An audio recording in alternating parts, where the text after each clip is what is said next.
So guys, in this next news story, the final member of a drugs gang who stored more than £3 million worth of etizolam pills in a storage lockup has been jailed. So the gang produced these pills, basically the anti-anxiety pills, which are not licensed in the UK for use. They produced it on an industrial scale. Police also found £22,000 in cash stuffed inside an Asda bag at a storage facility in Middlesbrough. The drugs operation had first been uncovered by chance after police spotted a Renault Clio driving erratically in Stockton on the 17th of March 2021. An officer chased the car, and after the driver and passengers fled, they found a kidnapped man and a meat cleaver inside. Mohammed Rafiq, who's 46 from Manchester, was part of the drugs gang that was caught after the men fled in the Clio, leaving it in an alleyway. The police constable Dave Richardson was about to unleash his police dog to chase the men when he heard a cry for help coming from the car. Inside was a man in the back seat who said he had been kidnapped by 4 men from outside a shop. He had minor injuries and a meat cleaver had been left next to him. A Glock pistol was later found. It had been thrown over a wall from an alleyway, the court heard. CCTV and taxi records led police to a gang member, Michael Cornwall's address in Sunderland, where a drugs factory was operating. A cement user was being used in the kitchen to mix the etizolam ingredients, and analysis of phone records showed Cornwall had made repeated calls to the storage facility in Middlesbrough, and this led them to find that £22,000. A key was then found in Cornwall's bedroom, which belonged to You Hold the Key storage unit in Darlington. The court heard that after Rafiq realised that Cornwall's home had been searched, he made a distress call to the storage facility asking for a second key. Suspicious staff opened up the unit, saw the drugs and called the police.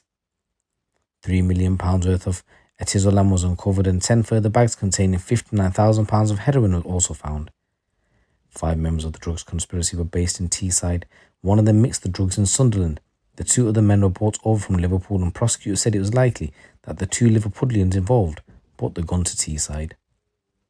Mohammed Rafiq made repeated trips over the Pennines from his home in Greater Manchester to work for the drugs conspiracy. He was caught on CCTV visiting the storage units, and police found that he had deposited large amounts of cash into his bank account.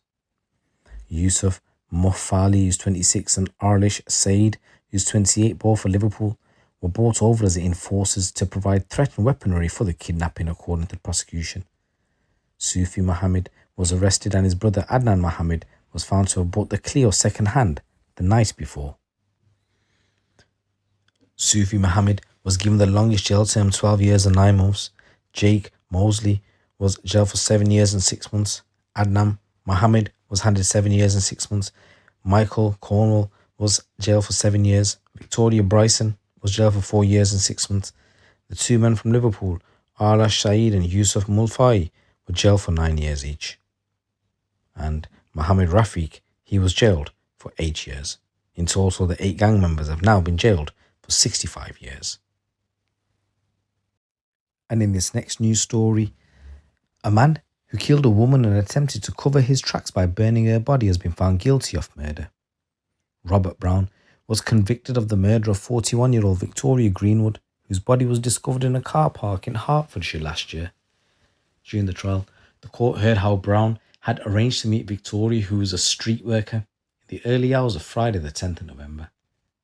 CCTV captured the pair arriving and entering his flat together, but footage later showed the victim on the ground outside, appearing to be trying to escape, with Brown pulling her back inside.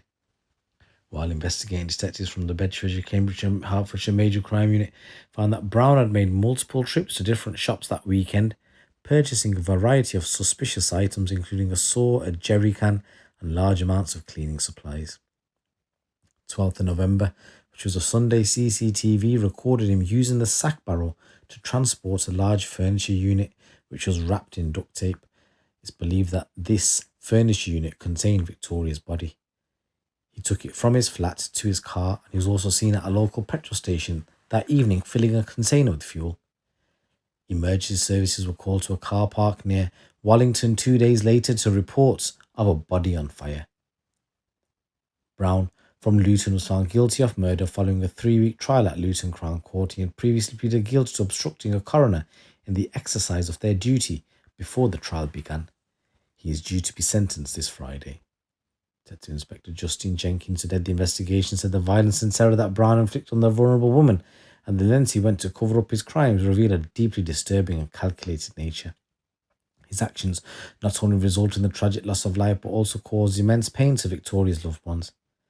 Sadly, the nature of street working can expose workers to a high risk of violence, with perpetrators often taking advantage of being in a private or isolated place. They said we remain committed to apprehend dangerous individuals and providing comprehensive support alongside partner agencies to reduce the risk faced by street workers to ensure their safety. I just want to say rest in peace to the victim.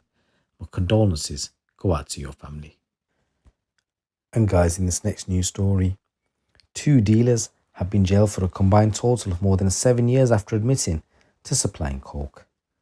Zach Jones, who's 23, and Ryan Jones, who's 22, fled Hertfordshire once they realised police knew about their operation. There was another person, Tegan, who was a 26-year-old woman from Hertfordshire, helped them by booking accommodation for the 2 dealers when they were on the run from the law. Green walked free from court and been handed a suspended sentence. The 2 Joneses were not so lucky though.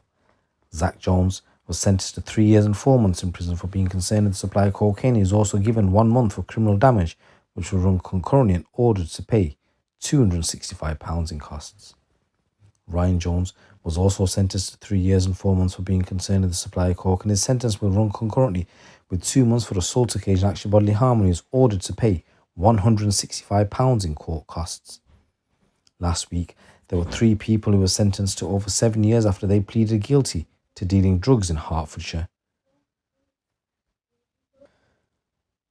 The warrants and convictions were part of Operation Target, West Mercia's police work to tackle serious and organised crime. Detective Sergeant Jim Moore of the Hereford Proactive CID said this was a lengthy and complex investigation into the supply of Class A drugs in Hertfordshire. Both Ryan Jones and Zach Jones were both responsible for running the operation, taking an active role not only in the supply of drugs but the use of threats and acts of violence. The misery associated with this offending is well known, as is the impact on the local community, and neither Ryan Jones nor Zach Jones showed any regard for their actions, fleeing the city once they became aware of police involvement. They said their pal Green assisted both, knowing them to be guilty of significant offending, and booked them accommodation for them in various cities before they were arrested in Plymouth. Officers from West Mercia Police will not tolerate any supply of controlled drug and will work with the local community and partner agencies to combat it at every opportunity. And it also demonstrates that those who assist offenders will be firmly dealt with and their actions will not be tolerated. So guys, there's a number of stories coming out from the streets of the UK. Once again, if you already haven't done so, please subscribe to the channel and please give this video a little like, as it will help with the algorithms and promote it for others to view as well. Once again, big respect going out to each and every one of you. It's your boy GT. Keep it locked, keep it real.